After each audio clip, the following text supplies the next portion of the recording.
తీయగలుగుతాడు ఆయన. ఇలా goose bumps వస్తాయి అన్నమాట. జై బజరంగ్ బలి. అరే అన్న ఏముందన్న సినిమా నిజంగా చెప్తున్నా, ఇచ్చి పడేసిన డైరెక్టర్ సూపర్ చేసిండన్న.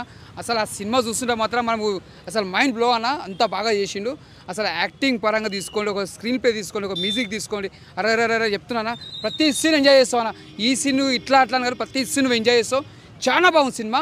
ఈ సంక్రాంతికి పెద్ద బ్లాక్ బస్టర్ మూవీ. మామూలుగా అయితే వేరే హీరోకి అది సెట్ తెలియదు, కానీ హీరోకి మాత్రం ఆ సినిమా హనుమాన్ సినిమా ఆయనకే వచ్చినట్టే ఉంది సినిమా. రియల్గా చెప్పాలంటే ఆ సినిమా స్టోరీ కూడా ఆయన కోసం పుట్టినట్టే ఉంది.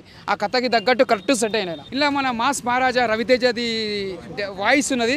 చెప్పాలంటే మెయిన్ రవితేజ అన్న అసలు మెయిన్ సంక్రాంతి సినిమా రాలేదు, మన డిసప్పాయింటెడ్ ఫ్యాన్స్ అంతా. కాకపోతే ఈ సినిమాలో కొద్దిగా వాయిస్ అయినా కొద్దిగా ఎంజాయ్ చేసిన ఫ్యాన్స్ అంతా.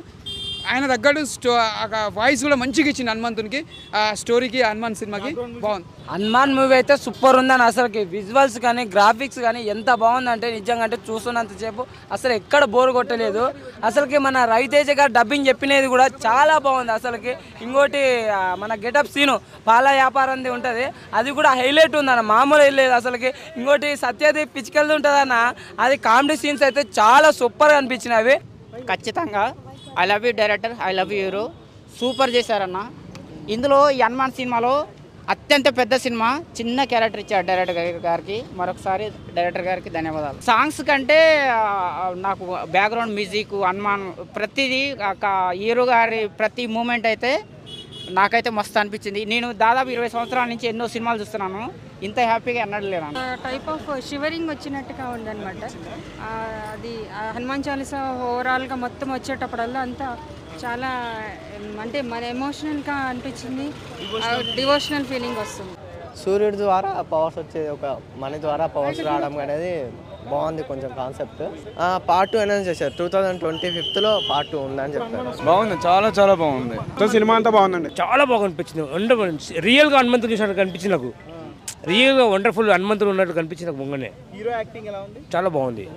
గ్రాఫిక్స్ చాలా బాగున్నాయి, బ్యాక్గ్రౌండ్ మ్యూజిక్ చాలా బాగుంది, చాలా బాగుంది. అసలుకి దీన్ని చూసి ఓంరావు బుద్ధి తెచ్చుకో, కమ్ టు థియేటర్కి వచ్చి తెలుసుకో, ఏమోగా తీసి అయి కాదు. చాలా బాగుంది సినిమా. ఈ సంక్రాంతికి పెద్ద block buster movie. Hanuman cinema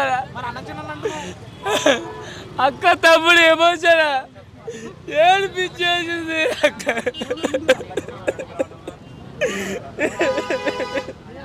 నిజంగా అంటే చాలా ఎమోషన్. వర్మ అసలు వర్తు టికెట్ ఏడిపిస్తుండు, నవ్విస్తుండు, ఇన్ని రకాలు చేస్తుండు అసలు వర్మ. నిజంగా అంటే వర్మ సినిమాటిక్ యూనివర్స్ అయితే చాలా బాగుంది. ఎల్సీ అంటారు కదా, ఎల్సీ కన్నా మన వర్మది బాగుంది. నిజంగా అంటే చాలా సూపర్గా ఉంది. అసలు ఎక్కడ బోరు. అసలు లాస్ట్ 13 మినిట్స్ అయితే అసలు గూస్ బంప్స్ వస్తాయి. అసలు హనుమాన్ అయితే చూపిస్తారు, అదైతే నెక్స్ట్ లెవెల్ అనిపిస్తుంది. అనుమానమే లేదనమాట. సినిమా చాలా బాగుందన్న. అసలు ఇండస్ట్రీ హిట్ అని చెప్పొచ్చు అనమాట. అంటే మొన్నటిదాకా ఒక ఇష్యూ నడిచింది కదా, అంటే థియేటర్లు దొరకటం లేదు అది ఇదని. ఈ సినిమాకి నాకు తెలిసి ఆ దేవుడే ఇప్పిస్తాడేమో థియేటర్లో. సినిమా చాలా బెటర్గా ఉందన్నమాట. ఏంటంటే ఒక 50 కోట్ల బడ్జెట్తో ఇటువంటి సినిమా తీయొచ్చా అనేది మనకి తెలిపించాడనమాట. తీయొచ్చు అనేది డైరెక్టర్ ప్రూవ్ చేశాడన్న. ఆ విజువల్ వండర్స్ అసలుకి హనుమాన్ని చూపించే విధానం కానీ, మన ఇండియన్ ఫిల్మ్ ఇండస్ట్రీలోనే చాలా సినిమాలు వచ్చాయి హనుమాన్ మీద, సీరియల్స్ కానీ వచ్చాయి, కానీ ఈ సినిమాలో చూపించినట్టు హనుమాన్ని ఏ సినిమాలో ఎక్కడ కానీ చూపించలేదన్న. అసలుకి టెక్నికల్ వాళ్ళకైతే హ్యాట్స్ అప్ అనే చెప్పొచ్చు బ్రో. ఆ రేంజ్కి తీసుకెళ్ళిపోయాడన్న. ఒక్క ముక్కలో చెప్పాలంటే హనుమాన్ వరల్డ్కే మనం వెళ్ళిపోయినట్టు ఉంటుందన్న. ఇంటర్వెల్ తర్వాత ఆ రేంజ్లో ఉంటుంది అనమాట సినిమా అయితే. ఫైటింగ్స్ చాలా బాగున్నాయి బ్రో. అంటే హనుమాన్ పవర్ ఉంటే ఎలా ఉంటుందో మనకి ఆ పవర్తో ఫైట్స్ ఎలా ఇది ఉంటుందో పంప్స్. అవతార్ లాంటి సినిమా ఇండియాలో తీస్తాడు, తీయగలుగుతాడు ఆయన. కంపేర్ టు ఆదిపురుష్ ఇది చాలా బాగుంది. అంటే విఎఫ్ఎక్స్ చాలా, అంటే దాంతో కంపేర్ చేస్తే దీంట్లో కొంచెమే ఉంటుంది, అందులో మొత్తం విఎఫ్ఎక్స్. బ్యాక్గ్రౌండ్ మ్యూజిక్ నిజంగా చాలా బాగుంది. ఎవరో కానీ నేను చూడలేదు పేరు, చాలా బాగా ఇచ్చారు. సూపర్ ఉంది మూవీ. ప్రశాంత్ అనే నేమే అసలు ఈ కాలంలో బాగా హిట్ అవుతుంది. ప్రశాంత్ నీళ్ళు, ప్రశాంత్ వర్మ అలా. సో సూపర్ ఉంది అన్నమాట. సూపర్ చాలా బాగుంది. అసలు మెచ్యూర్డ్గా యాక్ట్ చేశారు. అసలు బ్యాక్గ్రౌండ్ మ్యూజిక్ కూడా సూపర్ ఉంది, అసలు వేరే లెవెల్ ఉంది. స్టోరీ తీసుకోవడం ఎలా ఉందంటే ఇప్పుడు మళ్ళీ నెక్స్ట్ లెవెల్ ఉంటుంది అనమాట. ఇప్పుడు జస్ట్ ఆయనకి ఎలా పవర్స్ వచ్చాయి అవన్నీ చెప్తున్నారు అనమాట. ఇలా గూస్ బంప్స్ వస్తాయి అనమాట. సూపర్ ఉంటుంది అనమాట. ఆయనకున్న విజన్స్, ఆయనకున్న క్లారిటీకి ఇంకా తోపు చేయొచ్చు. సూపర్. ఇక అసలు చెప్పలేము కదా, అసలు పేపర్లు ఒకటే తక్కువ మాకైతే. బాగుంది. ఆయన తీయదు, ఎవర్ గ్రీన్ ఆయన వాయిస్. చెప్తున్నా ఒక్కొక్కరికి ఒక్కొక్క విజువల్స్ కనిపిస్తాయి అందులో. ఇక హార్డ్ కోర్ ఫ్యాన్ కి అయితే, ఇక హనుమంతుని ఫ్యాన్ కి అయితే ఇక మొత్తం జై శ్రీరామ్ చాంటింగ్. మొత్తం జై శ్రీరామ్ చాటింగ్.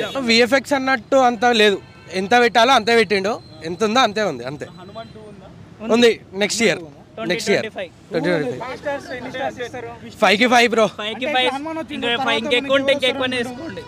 హనుమానే సినిమా, హనుమానే వస్తాడు, ఇంకా చెప్పలేం. ఆయన బాస్ శ్రీరామ్ కూడా రావచ్చు. హనుమాన్ ఎంట్రీ ఇచ్చేటప్పుడు మోహన్ ఎంట్రీ రెండు మాకు అద్భుతంగా అనిపించేసింది. సినిమా ఎక్కడ పేరు పెట్టాల్సింది లేదు, ఎక్కడ డౌన్ గిట కాలేదు. Cinema super. జై శ్రీరామ్, జై హనుమాన్.